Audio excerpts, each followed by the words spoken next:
अकेला है, कोई भी सानी नहीं है, यही एक हकीकत कहानी नहीं। अस्सलाम वालेकुम रहमतुल्लाहि व बरकातुहू। ये जो हमारे दरस निज़ामी की किताबों में नाहव की मिसालों के अंदर रही तो बाला बक्का, मरर तो बाला बक्का ये पढ़ी जाती हैं, तो आज हम बाला बक्का शहर में मौजूद हैं। और ये जो किला है ये मकदूनी दौर का, यानी सल्तनत मकदूनिया के दौर का वो किला है। यहाँ बाल नामी बुत हुआ करता था। ये किला हमें नज़र आ रहा, अब टूट फूट का शिकार है। तो जो भी बुत हो या कोई गैर बुत हो, अल्लाह के मासवा हर चीज़ को फ़ना होना है, तो ये फ़ना की अलामत है। तो ये किला बिल्कुल टूट फूट का शिकार है।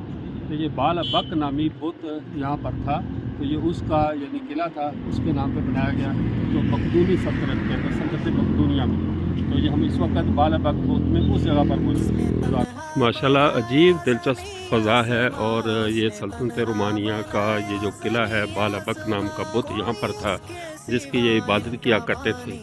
तो बिल्कुल ये तारीख़ी शहर है। करीब जाने की हमने ज़रूरत महसूस नहीं की, तो क्योंकि वक्त कम है अफ्तारी का और हमने अभी बैरूत पहुंचना है, तो इसलिए ये शहर जो है सारा ये बाला बक नामी बुत का वो किला और मेरा खुदा नींद आएगी क्या, ऊँग आती नहीं, उसका नूरे अज़ल ता अबद लम यज़ल, उसके हाँ कौल में कोई भी ना बदल।